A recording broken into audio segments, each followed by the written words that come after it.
Hey everybody.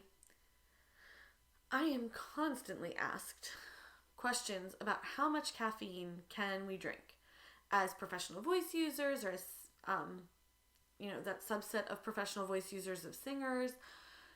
Should I avoid caffeine at all costs? Do I have to make up the amount of liquid that the diuretic effect of the caffeine is having? Today I'm going to answer that question.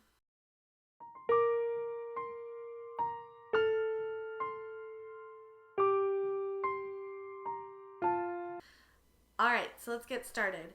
Today we're talking about caffeine intake.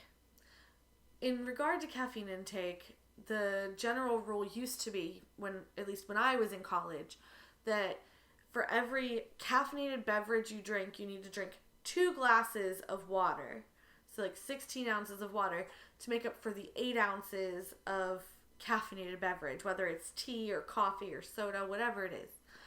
So essentially, it kind of makes you just not want to drink that stuff at all, because you start to feel so overly hydrated, or at least I did. So since that time, we've actually done there has actually been some research done about the effects of caffeine on the body, and it's a little bit different than we originally thought. What's the big issue with caffeine? Well, there's 2 things. Number 1, caffeine is a diuretic, so it can leach hydration from your tissues, potentially. And number 2, it loosens the sphincter muscles at the top and the bottom of the esophagus, the food pipe. So if that's loosened, it can allow reflux to come up. We don't want either. Especially as singers, we don't want our tissues dried out because then they don't vibrate as well.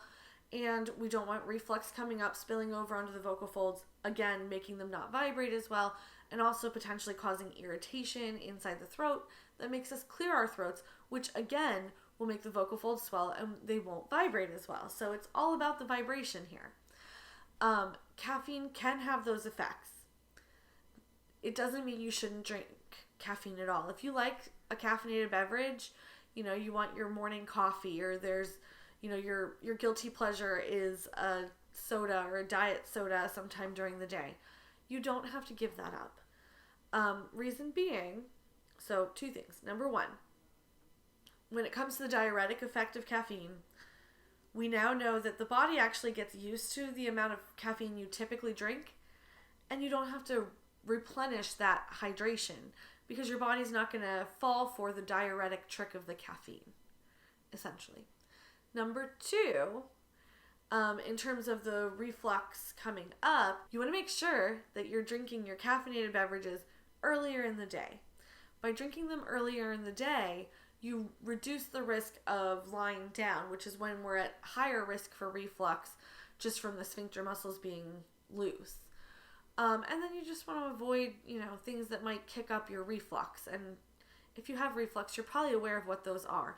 And if not, I'll leave a link in the description below to a different video about laryngopharyngeal reflux. So really, the bottom line is 2 things. Number 1, drink any caffeinated beverages you're going to drink them earlier in the day to reduce the risk of reflux coming back up, because you're going to be upright during the beginning of your day usually. And that's actually when we tend to like caffeine too, and sometimes towards the end of the afternoon when we're feeling a little bit down. But again, you're still upright for probably a couple more hours after.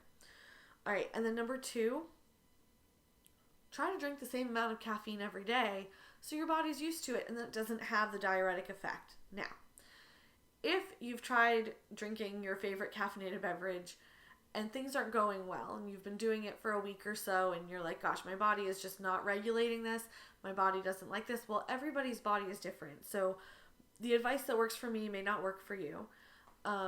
But I'd also encourage you then to see your laryngologist and see what they say in terms of how much caffeine you should be drinking. Or maybe in your case, you need to give it up. It all kind of depends. But in general, most people should be able to tolerate small to moderate amount of caffeine in their day. The same amount is probably going to be less likely to lead to the effects of dehydration.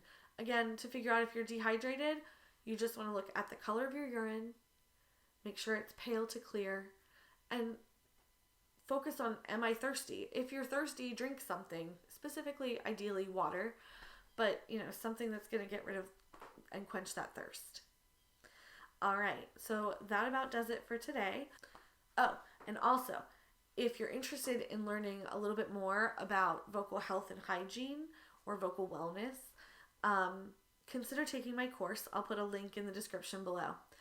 All right, it's been a pleasure talking to you today, and I look forward to seeing you in the next one.